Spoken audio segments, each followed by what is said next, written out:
Welcome back to another episode of the Hands-On Business Podcast. Delighted that you can join us again today. As always, really looking forward to speaking to our next guest. Now, today, however, we've got something a little bit more special, someone coming in from a different continent.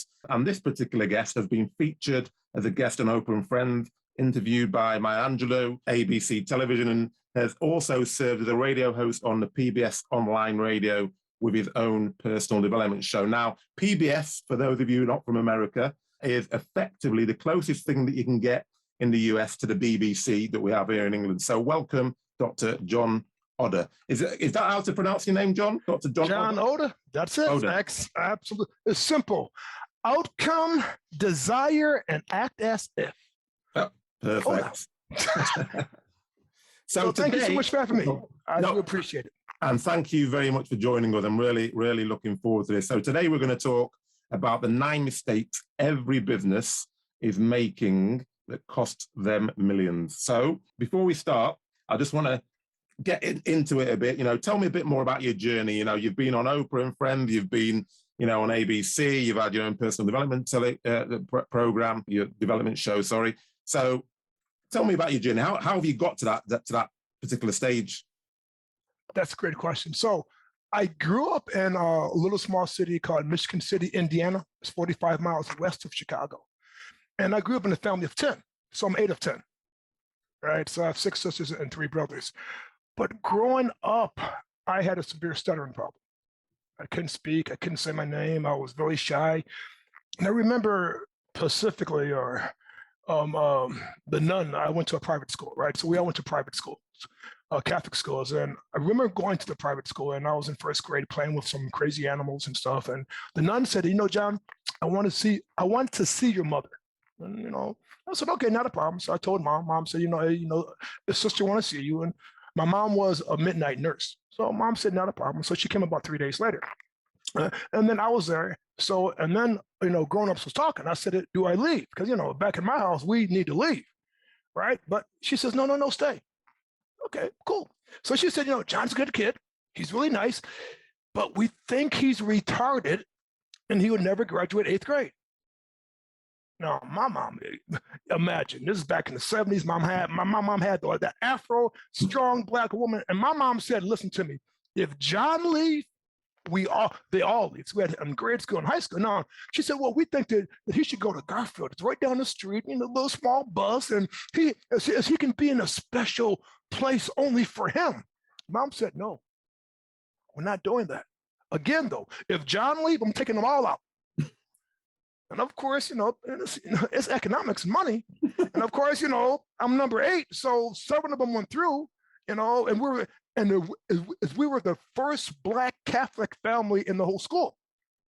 So then they said, okay, John can stay. I said, yes, we won. We had stipulations. I had to take speech therapy. And I went to the speech therapist, and Mr. Anderson, nice guy, right? He says, John, my name is Mr. Anderson. I am a stutterer. When you introduce yourself, I want you to do the exact same thing. I said, oh, no. I'm embarrassed. My friends don't stutter. No one stutter except for me. And you're going to tell me, hi, my name is John, I stutter? I don't see people saying, hi, my name is John, I have cancer. I'm like, no, I didn't say that. Then he says, well, John, when you want to speak and just say, if the word is dog and you're going to stutter, say dog. I said, if I speak like that, I'm going to be retarded. And I went to speech therapy for 4 or 5 years. Honest with you, it didn't really do much for me, but you had to follow through. The following year in first grade, I was back in first grade again. And I said, okay, why am I back in first grade? And they said, we don't know why. So we had first and second grade combined classes, right? And they're saying, John Oda, you're so stupid. You're back in first grade again. And you know how kids can be, right? Yeah. It was amazing. But the cool thing about it is I had an older brother, about 18 months apart. Ben didn't have that stuff. Ben was said, don't worry about it, man. So by the grace of God, and let me explain to you, it took me 28 years to get over it. I had low self-esteem. I had anger. I was fighting every day until the age of 18. People would tease me, I'd fight them. That was my solution. It was the wrong solution, of course, but That was what I was doing. What I did was I went to an Anthony Robbins seminar, UPW. Well, first I went to the business one, right? Then I went to the UPW. Oh my God, it was amazing. I could understand what's going on. Tony said, listen to me. I even started. He says, and then my thinking is, the reason why I started, because I'm a genius. That's the key. I'm a genius. There's so much stuff going through. I'm trying to figure out what to say. And of course, it gets a little messy. I get it now. But what he taught me was a stuttering was an interruption pattern. So for example, if you take a CD and you play it, it plays the same way. If you take that same CD and stretch it and play it, it doesn't play the exact same way. So I had to interrupt my pattern. When I did that, man, voila. It reduced by 90% I'm like, I went to speech therapy for 4 and 5 years when in high school a little bit, and nothing happened. You give me a breathing technique, a simple breathing technique, and I'm done. So that's how it started. So being from a family of 10 is hard. I had a brother that was a rock star. He was good looking. He was straight A student. He was a basketball player. And every time I was compared to him. So I had to pick a field that he was not in. So I went for psychology and business because he was not doing that. Because I believe that my mom and dad loved me the most. That's just my belief system, right? But I found out the secret. If you do well, they love you even more. So my outcome was like, wait a minute, I get love. I'm the favorite. Let me be the best of the best, right? So of course, as a kid, I would do extra things. But then my dad and mom said that the more you learn is the more you earn. I like that concept. So I said, okay, I got it. I'm not the smartest guy in the world, and I know I'm not even right now. I'm not the smartest. I'm the most persistent. I'll figure out a way how to pass every class. So in college, I was going to the professors and said, so why'd you teach this class? He said, well, because here's the people, they got to know. When you go to college, you take a course, just say math. Every teacher is going to teach you a completely different way. So when I went to the teacher and asked him, why are you teaching it and everything else, gain more rapport with them, and they start telling me everything, I'm like, okay, cool. And I would go to the crazy math sciences and go to then, and they liked me. And even if I was between a D and a C, guess what happened? I got that C. And guess what? It was 1. But I figured out back then what to do. So I started, and of course, I went to college. And I started studying, then I started doing psychology. And in my psychology field, right? So I used to do groups for parents and teens, right? And then adolescents. This is where I learned a lot of my stuff from because I was shy. And when I first started, I was stuttering still, right? But it gave me the confidence because I was around kids and I was trying to teach them. So my first group, they told me I suck. I need to go back to the midnight shift because I shouldn't be on day shift teaching. And of course, I'm a little bit, I'm persistent, so that's not going to happen. So I start going through like a neuro-linguistic programming and different stuff. And I started learning more stuff and bringing it back to the group. So most of the therapists do like 1 and 2 groups a week. I was doing 4 groups a day for 12 years. I became the man.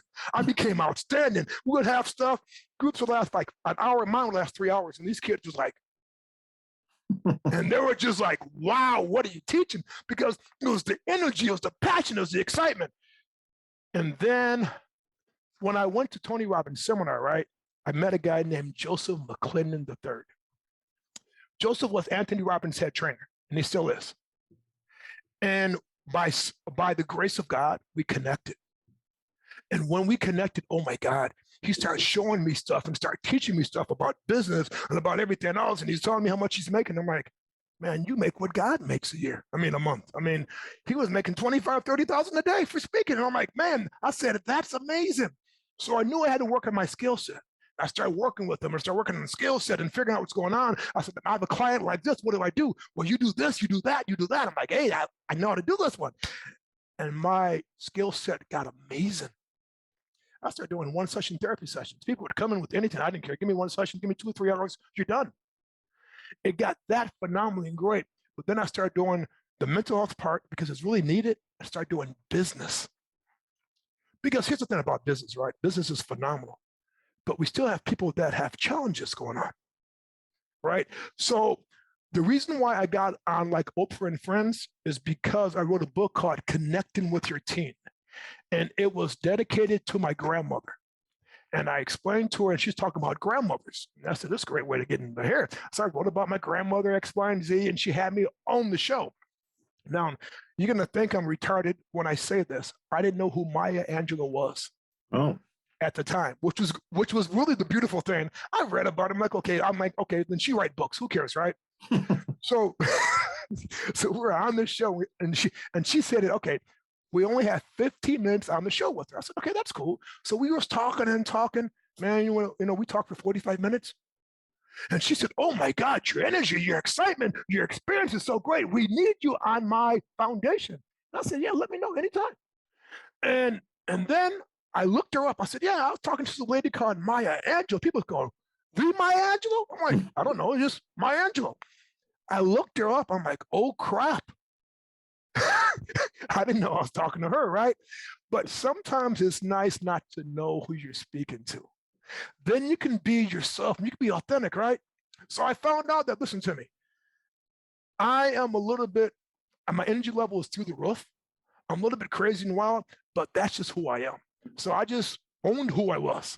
So I worked with adolescents and teens and schizophrenia and bipolar, but it all works out in the business field. So I just combined all my skills. So I gave you a long story, but that's just who I am. And coming from a family of 10 men, I'm gonna tell you one small thing. It is the most amazing thing in the world. Let me tell you why. As a kid, you become a practical psychologist because they're all freaking crazy. They're all crazy, right? Except for me, just them, right? But here's the cool thing about it. When they graduated college, my thinking was, if those idiots can do it, so can I. I mean, really? So they're graduating college, having kids, having businesses. I'm like, wait a minute, they can't be that smart. And when I saw my peers in school, right, there are doctors and lawyers, but there are also people, they're nice. And it's a little bit strange. In the Midwest, there's a lot of racism. It's black and white, right? And Orange County is money. So it's completely different racism, right? But the people were so nice. They're so kind because you wanted to educate yourself. And that's why I'm a sponge when it comes to education. I love education because, as I says, the more you learn is the more you earn. So, well, we're going to get into a lot of that in a minute, and I've just listened to your story, which is obviously fascinating. Getting onto Oprah, you know, the stuttering and getting to within a year with Anthony Robbins, which resonates with me because I love Anthony Robbins because I'm one of 3 actually, so much smaller. My brother, has always been competitive. He's 6 years older than me. And I remember him telling me many, many years ago how he did this fire walk. He didn't tell me it was Anthony Robbins at the time. He just told me he did this fire walk. And ever since he told me, I thought, I can't believe he's doing it. I've got to do it. And then I remember I was a sales director in an organization. And one of my friends said, oh, Anthony Robbins is coming to town. He's doing his last ever conference, which obviously it wasn't, but his last ever conference. And, you know, he's going to do fire walk. And I said, right, put me down. And I did that fire walk, and it's like a 4-day seminar. I think I've been twice now. Actually. It's 4 days. And yes. it was transformative in terms of the way I thought, in terms of the way I planned, in the way I had an outlook on life. I've always been a positive person. I've always, I think, had that same similar type of outlook. But I think he channels it because he's just so focused in the way to do it. So one of my questions that's coming out. But you know what though? But let me explain. You're gonna laugh Yeah. about this. I went to UPW 36 times already.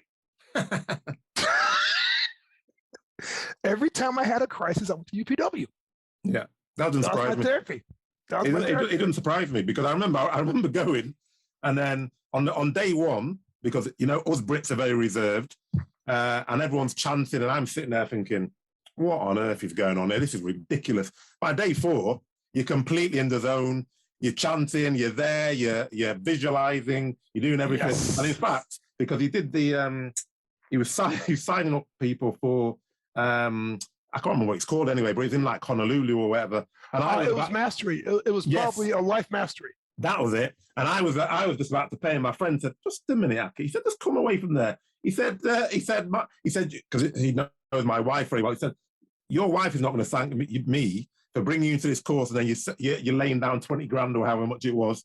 When you were very skeptical when you first came. Now you're a believer." But it's absolutely anything that he's doing. I can't get enough of it. So the interesting thing, there's two things that came out of what you just said there. So the first one was, why do you think that so many people don't have that outlook? Because I have that outlook as well. That when I was younger, I used to look at people, and my view was, well, they're human beings. So if they can do it, why can't I do it? And that's just what you articulated. But there's so many people that don't have that outlook. And I'm just wondering, what is it that gives people that outlook that can actually make you a positive person, that can allow you to really see challenges and think, well, someone else has overcome it, so I can? I believe it's your environment. Your environment dictates everything. So I'll give you a great example. When you plant an acorn, what comes up? Yeah, an oak tree. Yeah. When you plant an apple tree, what comes up? An apple tree. Why do it come up? It's the environment, right? So your environment's going to dictate what's taking place. My environment was, I'm number 8. I saw all my siblings graduate college. They went on to their masters. Some of them got their PhDs, right? And I'm like, I have a sister that does music for gospel, gospel music, right? And so when she had her first gospel music out, I said, I need to come up with a book, because nobody wrote a book, right? Yeah. And so in 2006, I wrote a book. And they was like, my friend said, "Man, John, you can't write that well." I said, I figured out a way of how to make this happen. And I wrote the book. It was edited 10,000 times. I didn't care. My outcome was to beat my sister. But of course, in a positive way, right? But your environment dictates everything. That's why I tell people, if you're in business, if you're everywhere, get around somebody that's better. Someone that's living your life amazing. Because just for you to be in that group, you have to go there.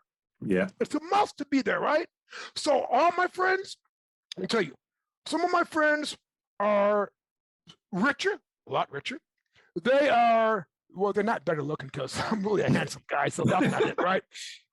They can have a better body, right? I mean, but I want to hang around people that's better than I am, right? That's smarter, that's going to raise my levels up, right, to that next level. Looks-wise, they'll never get to my looks at all. And they'll never get to my persistence to never quit. Because I don't believe in failure until you stop. Yeah. So I figured out a way. I'll come up with a way, but it's my environment, right? So growing up, we had a garden. I should have said we had 11 kids. That was my dad kid right there. We had a garden, right? And with that garden, man, Daddy planted seeds. And some seeds didn't grow, but the seeds that was growing, man, he was talking to them, say, "Son, do you see these mustards? I'm gonna eat them." I said, "Dad, I don't see nothing, baby." "Oh, baby, wait about another week or two, they're gonna come up." Week or two, they did come up, right? Because that was the environment, and that was the environment that I've seen growing up. So my goal was to find that same environment that made my family grow, that I grow. Now, I'm nice and friendly to everybody. Friendly, joke around. I hang out with just certain people. Who's going to raise my standards up higher? Who's going to pull me to that next level? That's how you succeeded. So for you had a brother. He went to Tony Robbins' seminar. He must be successful as heck. Yeah. Because in your country, you guys are a little bit reserved. Hey, guys. Hey, don't get mad at me when I'm saying that. It's a tad bit reserved, right? And when you can go in an environment like a Tony Robbins, oh my, you don't know what the hell that guy's going to do. And, he started off nice. Then you say, "Man, is he a truck driver or is he a damn motivational speaker?" Right? Yeah. But even when he cusses, it's just a pattern interruption. That's all it is. No. Wow, you say that? Really? Oh, okay, we got it now. Okay. So it's all your environment, man. And your environment is going to dictate your life. I think that's, yeah, I think you're right. I think because I had a father similar to yours, actually, and I think that's, my dad had always told me, and I think certainly when you come to England as a Nigerian immigrant in the 60s, 70s, then you have to have that positive mental attitude to survive. So my dad always brought me up as, if they can do it, you can do it. There's no reason for you not to be able to do it. And I think what you just said there is critical for anyone to really take home is, if you want to be successful, hang around with more successful people than you, because you get so many people who don't want to they want to be the most successful person in the group. And it's like, if you're the most successful person in the group, what are you learning? To me, I'm always trying to look at everybody else and say, well, how can I get to that level? And I'll give you an example. So I watched this video, and it's a 74-year-old guy. You may well have seen it. He's an American guy. He's like in the back part, and he's doing calisthenics. And he looks, you can tell he's 74, but his body looks like a 25-year-old. And I watched that video, and I started calisthenics in January, because I just thought, well, if he can do it, there's no reason why I can't do it. And if he's still doing that at 74, why can't I do that at 74? And then people go, oh, no, Hakeem, you don't want to be, you're getting a bit old for that. And I'm thinking, look, he's 74. So he's doing it, and he's enjoying it, and it's enriching his life. Why can't I do it? So I think that's a real critical point, actually. And there's one small thing about age, right? I have to tell you about age, right? So growing up, my parents was always older than most of my other friends' parents, right? Because, so age to me is two things: mindset and energy. Since I went to Tony Robbins at 28, I always used to call myself 28 years young. I never call myself old, never old. I looked at my picture, 28 years old, looked the exact same way. Body have changed here and there. COVID, I don't like you, but it changed, but it's getting better again, right? Because, man, I train 6 days a week, right? And then I do the sauna and, on like the 7th day, right? But it's energy and mindset. Now, when you're blessed with getting older, and that's a blessing, hopefully you have more wisdom and knowledge. Some people don't really get the wisdom and knowledge, right? But it's all about mindset. So if you say that whatever your age, 40 years old, well, guess what? You're gonna be old, because everything is your thoughts, your words, and your action is going to create what you are. So I tell myself, I am whatever age I am. Well, I'll tell you, I'm proud of my age. I'm 58 years young, and I'm a freaking genius. That's it. So I go to the gym, and these guys say, "Hey, Big John, are you sure you're 58? Yeah. Where's your ankles?" I said, "I told you, man, I'm 58 years young. There's no old in my day. There's no old in my speech." My father, I didn't know that he was old until 87 when he got sick. Mm-hmm. I didn't know he was. My dad would walk, he would do the garden still, would walk 10, 15 miles, ride his bike. He was the most active guy in the world. He still had that vibrant, he had that spirit. I'm like, and even when he got sick, and he said, "Baby, I'm doing okay. Baby, I'm doing 100. And I know he was in pain, right? Mm. "Baby, I'm doing 100. His mindset never changed, even in crisis. So to me, age is only mindset and energy. I meet people who are 80 who act like they're 40. I met the guys at the gym, man, they're 80 years old. They're ripped, right? I meet guys who's 21 who act like they're 60. Yeah. No freaking energy. And I'm like, yeah, I said, guys, we're at the gym. If you don't have the endorphins right now at the gym, I hate to see you at home. You're probably bored as hell. So is that mindset always been yours, or is something that when you went to the Tony Robbins seminar, what were the insights you got from there that maybe you didn't have before? So the mindset had been there because I was watching my parents, but I didn't know how they got that mindset. And of course, we're Catholic, so I read the Bible, I did the rosaries, the whole 9 yards, right? But when I went to Tony Robbins' seminar, it completely changed it. So you know how he does all those incantations, right? Yes. Did you know that I still do them every day for about an hour or two? Every day? Yeah. I do them in the morning time. I still do the hour of power. I do them in the morning time. When I wake up, I pray. I do my ritual. Then every 2 hours, I do my incantations. Before the show, I did about 20 minutes of them. I wanted to be pumped up and excited, guys. Because it's all about energy level, right? Yeah. Right? So, and I wanted to be in state, right? It's almost like when I used to play basketball. If I'd play a Michael Jordan, and not really in a great state, he'll blow past me and make me look like a damn punk, right? Yeah. I don't want to do that. I have to be an energy level, right? And there's so many people who don't do that. I'm like, guys, if you're playing sports, what would you do? Well, I get ready. Well, you going to work? As you're in your business, don't you get ready for that? Well, no, it's just come. I'm like, well, that's the problem. Mindset to me is everything, man. Tony said that he went from $3,000 to $1 million in 1 year because he was doing his incantations 45 minutes a day straight. Mm. And he demanded it from his subconscious mind. You read Think and Grow Rich, chapter 4, auto-suggestion. They mention that. No, they don't say incantations. Well, they say auto-suggestion, but they said with feelings and emotions to get to the subconscious mind. A lot of people don't do that. They say, well, that's not me.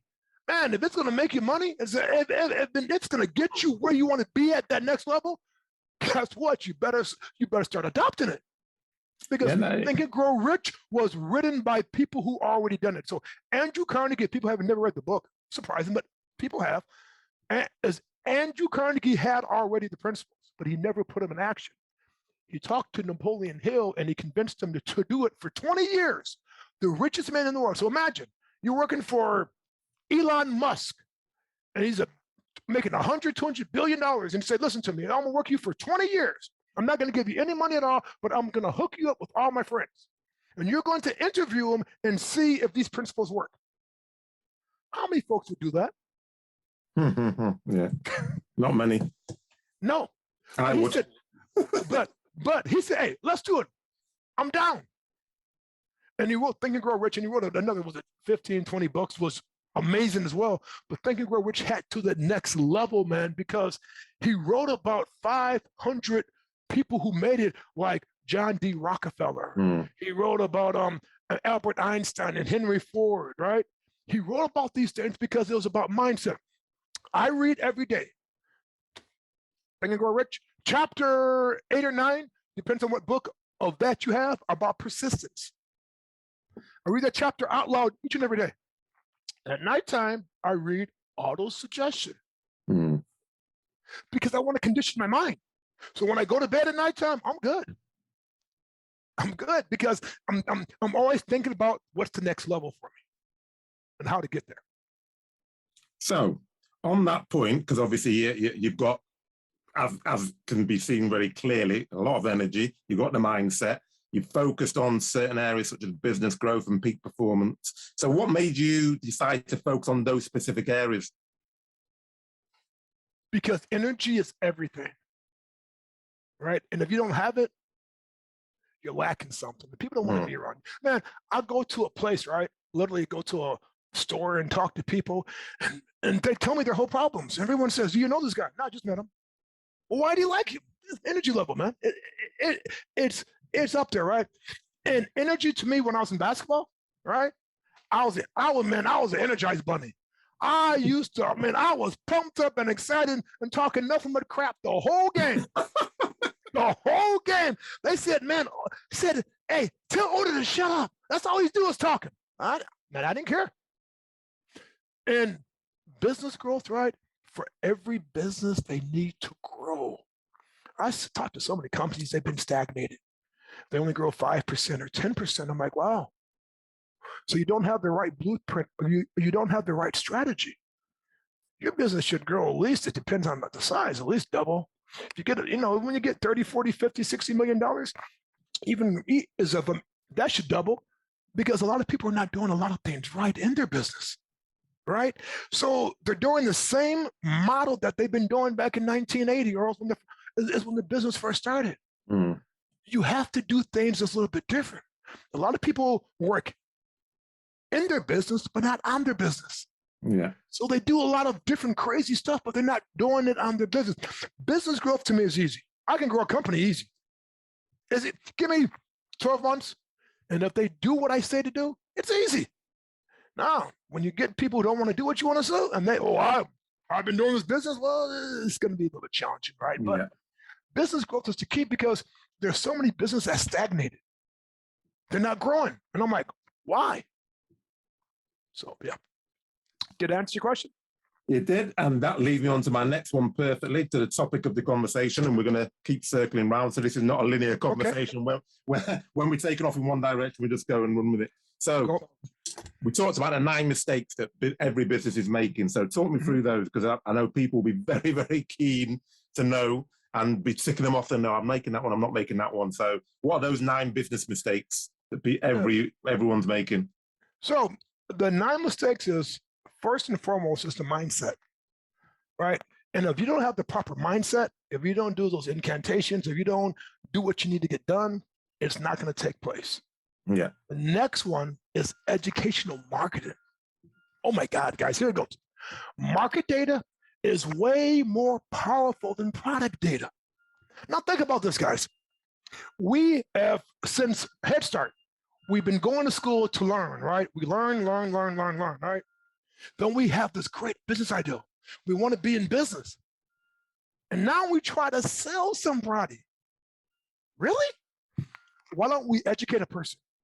Why don't we tell them stats? Why don't we tell them pain points? Why don't we tell them these points that when it's more pain points, it's like we're cutting them open and pouring down alcohol. And now they have urgency to buy from us and move forward. And the reason why that's called educational-based marketing. The next one, time management. My God, everybody need to be on the same time management program. But the time management needs to be systemized. When you systemize your time management program, your whole world changes, right? But people don't focus on time management. A lot of the businesses that I work with, they're bobbleheads. Well, do you have a meeting? Yeah, I got a meeting. Oh, I got time.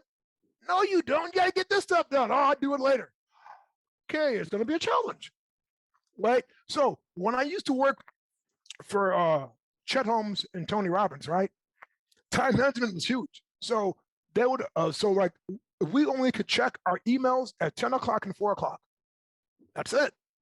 Because we need to focus on your time of getting stuff done. Now, if you want to grow your business, right, you have to focus on 2.5 hours on being a hunter and hunt for new clients. Yeah. A lot of people don't do that, man. They say, well, yeah, I got a website up, I'm doing the SEO and everything's fine, and I'm getting business. No, that's another strategy, but that's fine. So time management is huge. Sales, oh my God, guys. Sales is the key of everybody's business, right? So a lot of times I train salespeople, right? And I love that. That's fun to me, right? But when I train sales people, when they hear the word no, they hear the word I'm not interested. Now check this out. This is amazing. 48% of the people, when they hear one rejection, they stop. Excuse me, guys, this is how we make money. 20%, 2 rejections, right? 7%, 3, and 5%, 4. Listen to me. I don't stop until I close this deal, because that's how I make my money. And here's another thing about sales folks. They don't script it out. I worked with a company that they had the amazing service. One guy was making $40,000, the other guy was making $5,000. I said, so what's the problem? Here it goes. One guy scripted everything out. One guy was just talking. And I'm like, guys, everything has to be scripted. Everything has to be scripted out. Even right now, I'm reading my notes, right? Why? Because everything should be scripted out. But people don't script everything out, and people don't do the hot seated. Like they practice their script, and now I'm gonna make them. I'm gonna hot seat them so bad of that, because you practice right now, like in basketball practice. I used to practice. In a game, it become automatic, right? If you don't practice with your salespeople, they're not gonna get anything done. That's a really critical point that I talk about all the time, because I wrote a post about how do you become the Usain Bolt of sales, for example, and exactly what you're talking about there. Because Usain Bolt turns up, he doesn't anymore because he doesn't run anymore, but he turns up 9 seconds, and everyone goes, "Oh, he's fantastic." They don't think of the 4 years of dedicated practice that he's put in, where he's not been doing, going in, enjoying himself. He's been practicing. He turns up, and then that's his 8 minutes. That's his 9 seconds. And I always say, when you're in front of a customer, that's your 9 seconds. But what have you done to prepare yourself for that 9 seconds. Most people, as you said, they don't do anything. And this is what really frustrates me. And this is why it's been my life's work to work with sales and marketing people. It's like people just think, oh, well, as long as you can talk, you can be a good salesperson. No, talking helps, but it's a systemized process that you need to really hone in and practice so that when you sit in front of the customer, it looks so natural because you've practiced it, not because you're just good at talking. So yeah, sorry. No. And you're absolutely right. A lot of these guys say, well, I'm great in talking. And to me, sales to me is like a date, right? So I'll give you a great example. So I was in college one time. I met this girl. Oh my God, she was amazing. We had fun and we connected and everything else. Then I got busy. I didn't call her up for about 2 weeks. So I said, hey, I forgot her name. So Diane, this is John. John who? This is John. Remember, we had fun. John who? Oh, shit. This is John Oda. Remember? No, I don't know who you are. Click. To me, sales is the exact same way. You meet a person, right? Or you meet somebody who is a prospect. And sometimes they don't buy from you that day, but you still do a follow-up with them. Yeah. Right? And people don't follow up. Now, when you follow up and when they give you your money, guess what? Woo-hoo-hoo! It's beautiful now, right? Yeah. To me, it's dating, right? So when you're dating your significant other and things go well, and then like you guys do that adult fun, oh my goodness, guess what? Here, you're in like fun, but here's the biggest thing about it. Most guys mess up on this one. You got to still follow up. Yeah. Still take them out, still buy them flowers, still do things with them, still talk to them. Why? If you don't, they're going to go to somebody and go, John, who? Exactly. Yeah. So, but it's the follow up, right? And write this down. There's a fortune in the follow up. That's personal as well as professional life. There's a fortune in it. Yeah. But there's very few people that's gonna follow up, which is sad. My next profit station is number 5. Is creating a profit station. You're probably saying, John, what's a profit station? Thanks for asking me. A profit station, we have about 25 of them, right? That I came up with and created, right? The one I'm showing you about is easy one is a referral program. Did you know I work with so many businesses that don't even have a referral program? I mean, that means it's systemized. So I'll give you a great example. I was working with a doctor, his office, and he had 5 locations, right? So I called them all up. Hey, this is Coach. Just checking in. I'm talking to Doc, and I'm seeing you guys have a referral program. So out of 10 people, how many people do you ask for a referral? A couple officers said 2 and 3 and 4. I think the most was 4, right? We tied it all up. We figured out that he missed out on $2.7 million in 3 years. And here's the biggest thing about it. He won't get that back. Then it's gone. It's gone. So here's the question I have. Does your business have a systemized referral program? If not, you're losing money. Yeah. Imagine we have 25 of them. The company that I took from 300,000 to 7 million, we only used 3 of them. To be honest with you, she should have probably made like 15, 20 million, but making 300,000 to 7 million, she paid off a lot of people, expanded it, and she did a lot of stuff. And she said, I didn't feel like working. Now, when she sold the business for $10 million, she says, I should have listened to you because I could have made crazy amount of money. Yes, you could have, but hey, listen to me. You did great though, right? But what most people don't do is they focus on their business and they just run it. What I focus on, so I'm not the architecture, right? Making these beautiful buildings, this building and stuff, right? I'm more what you call as a civil engineer. I look at your pipes, I look at your sewers, I look at your sidewalk. I do the nasty work, right? But I build your foundation so your business can grow exponentially. Now imagine we have 25 profit stations, right? Just saying 1 year you use 10 of them and you get a 10x return. Most of the times, some's going to pay you 25, some might pay you 5, some might pay you 8, but you say you get 100% in all 10 of them. Guess what happened, guys? You just doubled your business. So What I tell people up front, I am not the architecture. I'm the civil engineer, guys. I'm the nasty pipe guy in Seward and sidewalks. I mean, folks don't want that type of stuff, but when you have a strong foundation, you can build your business on sand and still make it explode. Yeah. So that's it. My number 6 one is website, SEO, the e-commerce, and PR media. It's all in one, right? So website is right. How is your website? Is your website more user-friendly? If it's more easier to actually have? Is the stuff going from left to right just the way we read? Do you have a box for more or less a freaking opt-in, but you're going to educate them with like educational marketing stats, right? Are you doing as SEO or social media? Are you doing it for local or are you doing it for national, right? So there's a lot of different things. Do you have an e-commerce? 80% of e-commerce will fail unless you like a Zappos or eBay or maybe a freaking Amazon for PR media, right? Do you have a presence online? Are you writing like in a Yahoo Finance? Are you writing on a Forbes magazine or entrepreneurship? I mean, does people see your company as being that go-to person? Is that authority figure? So far, I've been on Yahoo Finance. I've been on the New York Weekly.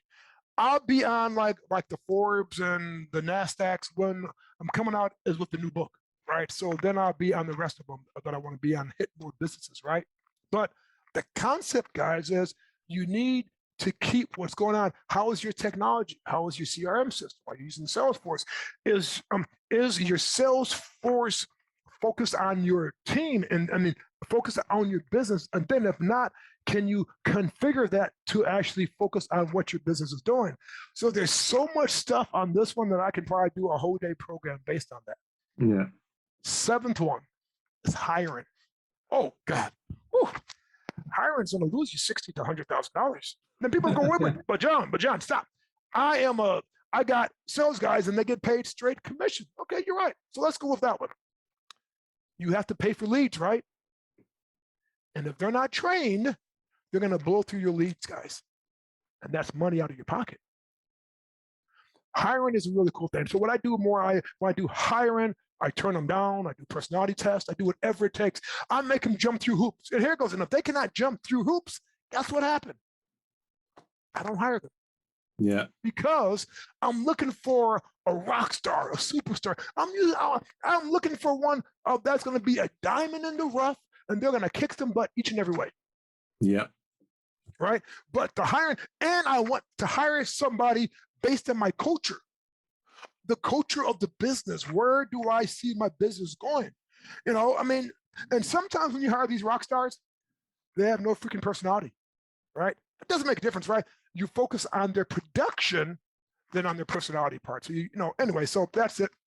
Number 8, systemizing your business. Oh my goodness. Listen to me. Think about it. McDonald's. You go to, yeah. I've been there all over the world, right? For McDonald's, right? McDonald's is a phenomenal place.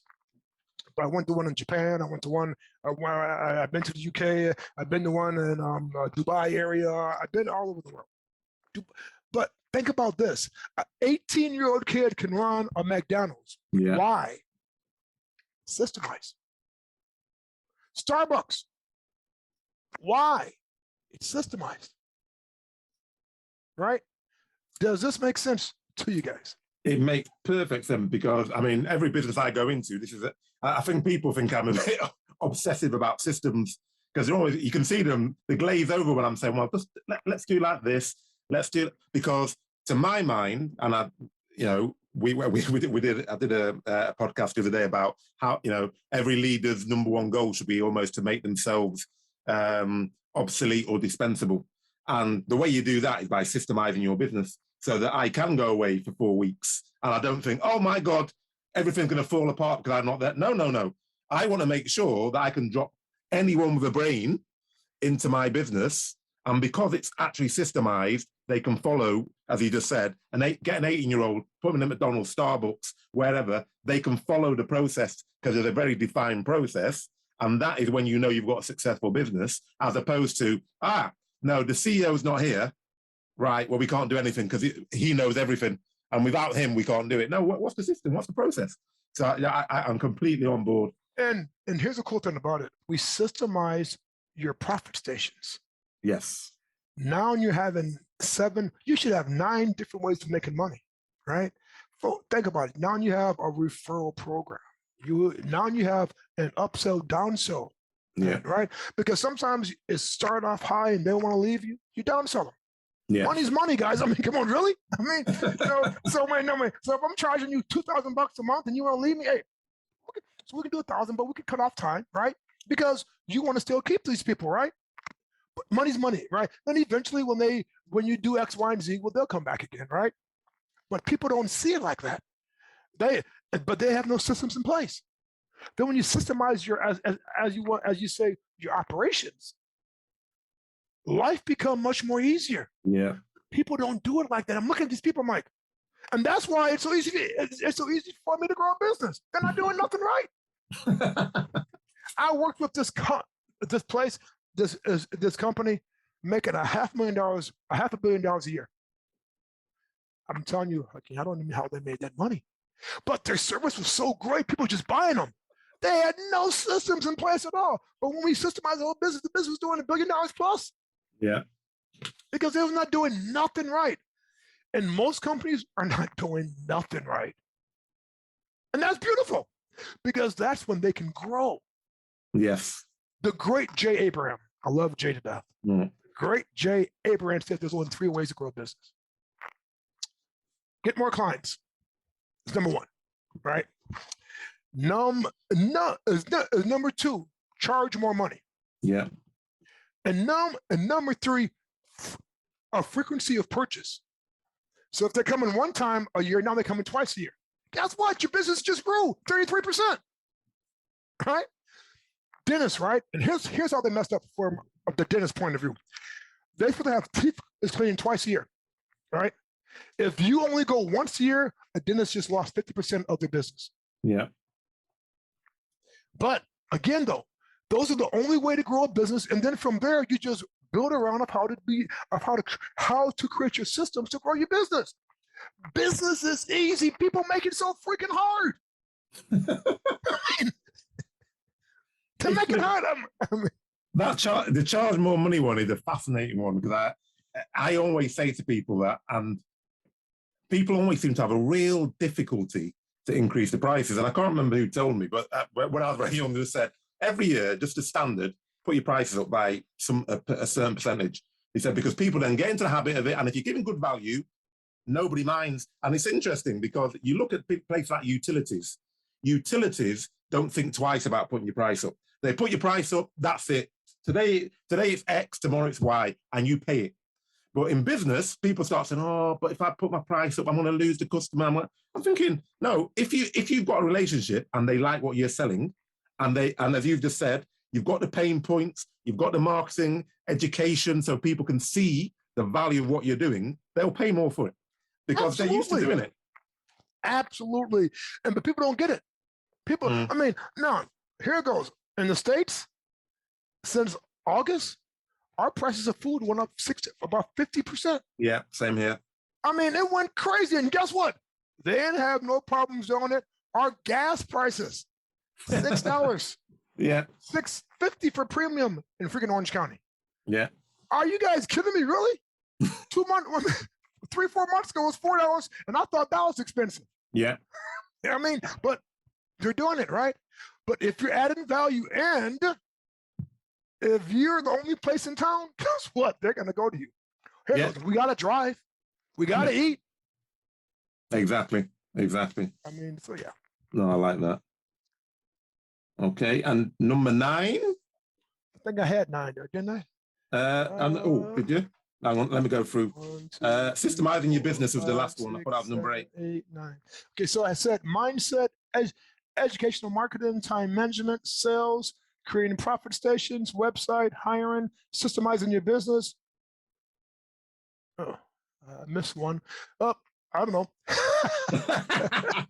No, that's the exclusive, folks. It's gone from 9 to 8, but it doesn't matter because to be honest, you gave us so many in number 6. Matter of fact, yes. So in number 6, I gave 3 of them. So yeah, you did. You gave for 20. 3. Yes. So you probably actually got more than 9 actually. But That's okay. That's okay. Yeah. But okay, so even if you didn't, and I'll post this little section separately as well. Even if you don't listen to anything else and you didn't think you got any value, I don't know how you could possibly listen to this and not think you got value. If you just listen to the 9, well, there's more than 9, there's about 11. But if you listen to the 9, things that people are doing, and you just start going through them and try to understand them, and obviously, we haven't finished yet. But obviously, we're gonna give some goodies away. We're gonna give you a link and in this podcast so that you can actually get hold of Dr. John and actually get a discount on some of his services, because I think as you go through, you can see that an hour is not enough to get to where you want to get to. This is like a little, it's not even a taster, I don't know what you describe it as. It's like a little scratching of the surface that shows you that actually John knows what he's talking about when it comes to growing businesses. If you want to really get into it, then you need to have a proper conversation with him and sign up for some of his coaching services. Because if you want to take, as he just said, 300,000 to 7 million, $500 million to $1 billion, wherever you're sitting in that vein, if you want to grow your business, which I think most of us do, otherwise you wouldn't be watching this, then you need to be getting on to John. So I'm going to give you those details shortly. So one of the questions I wanted to ask you, because, I always ask this question because I find it very interesting. What is your superpower? If you could define it and distill it and say, right, what? Because there's lots of people who say, I grow businesses, I do X, Y, and Z. What have you got? What's your one superpower that no one else has? I have a pleasing personality. I can get along with anybody. And I can motivate them to make a change inside their lives, right? Working in the mental health field for so long and doing what I've been doing for so long, people is easy for me, man. I figure out what's going on, and a lot of times the boss can't work with them. I can work with them. It's easy. Figure out what's going on, easy. So I can pull them toward that next level of where they need to be at, because everybody have a different vibration. For me, being around 10 siblings, it's amazing, right? Even so, let's go back to my sales process. I forgot about this, right? Yeah. I have 6 sisters, right? They have friends. I thought my name was No. I am so serious. I thought my name was No. Walk up to him, no. I'm like, really? And my brother, we're 18 months apart. He's not better looking than me. He's a little short little guy, right? I'm 6'6", right? I'm 6'6", for about back then maybe about 225. Now I'm a little bit heavier, but that's okay. But here it goes. He didn't get no's. I'm gonna tell you why. The difference between sales. My brother Ben would go for 100 people, and until he got that one. I would 2 or 3 people. They say no. I'm done for the whole night, man. So the biggest difference was he didn't hear the word no. I heard the word no all the time, and I was done. So I teach my salespeople to be like my brother Ben. Ben didn't hear no. He didn't hear anything. My brother had one outcome. He's gonna find somebody regardless. My outcome, I get 2 or 3, 4 people, man. I'm done. The whole night, I'm like, because it was more internal than like, forget it, man. If she said no, but now in business is the exact same way. I don't hear the word no. I hear the word yes, right? And that's why some of those stats I gave you, I'm the guy who never quits. I'm like, I need to figure out a way, right? But But did it answer your question? Yeah, no, that definitely answered the question. So we're going to wrap up now. But the thing is, I probably need about 5 hours really to do this, because I've got so many unanswered questions, so many things I want to talk to you about. But time has beaten us. But I'm hoping that we might be able to do a follow-up session at some point in the future. Absolutely. But so I suppose just give me 1 or 2 little gems that you'd want people to be left with in terms of, right, if you want to grow your business, we've got the 9 steps, so everyone's clear on that. And if you want to know more about it, you're going to have to hit us up and get sign up for some coaching. But if there's 1 or 2 little gems, you said, right, do these things, and then you're going to be on the way. You're going to get on the steps to get to where you need to get to. What would they be? First, change your environment. It's a huge one. And stay away from negative people. Uh-huh. Because so when I was younger, we had a garden, right? And when we had a garden, we had weeds. Now, if the weeds would stay, the weeds would mess up the whole garden. So we had to pull up the weeds. If we put up lime and everything else, right? Here it goes. And a lot of times your negative people could be your family members, your friends, and it can be your significant other. And here's what I tell people up front. If you're gonna go in business and your business is just starting and it's not doing so well, right? I always tell people, and then if you're married to a wonderful woman or a wonderful man that's inside your life, right? I always tell my people when I was doing my business when I first started off, I says, when I was married at the time, I said, listen to me. I love my wife, but she is the CEO of my house. So when she wants something, food or furniture or whatever, she gets it. I am the CEO of the business. Mm. If I want to improve my business to go X, Y, and Z, that's on me right now, and that's not on her right now.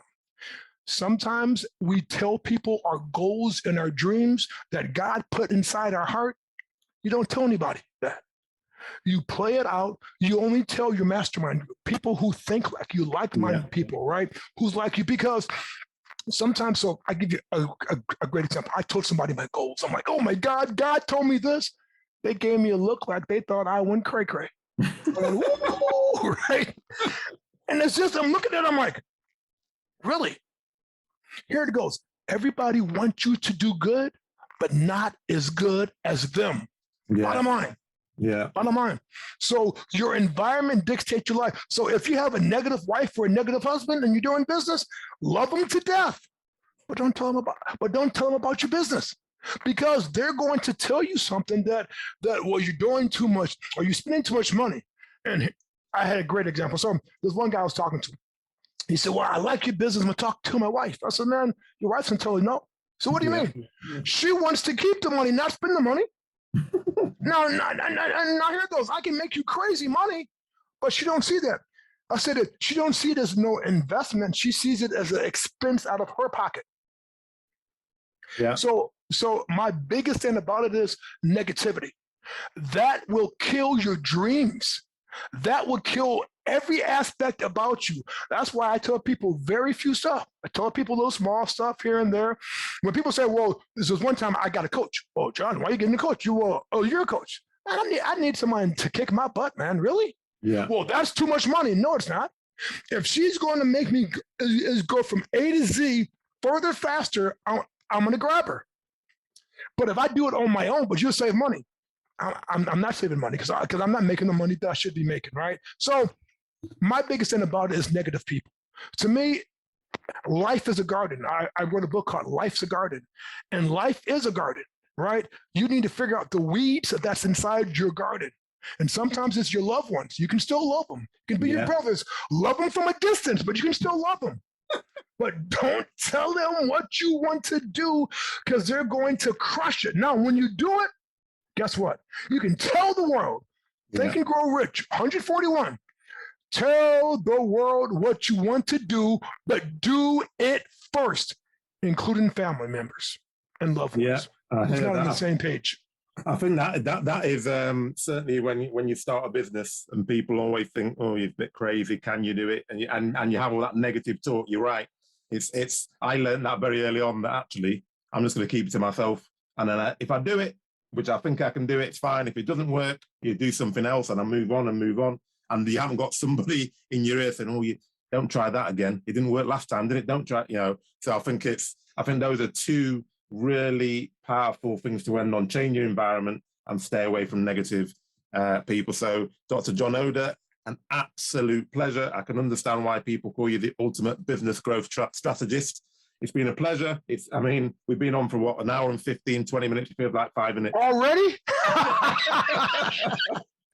Yeah, I could do it again. I could do it again all over again. So thank you very much. And as I said, when this is going live, we'll have links in there so that you can actually get hold of John. And the link will take you to a special that you'll get, and you'll get a discount for being referred from this podcast. So thank you very much. Really enjoyed your time. And I know that everyone's going to be absolutely jazzed to listen to this. Man, thank you so much, guys. And God bless everybody. Bye for now. Thank you.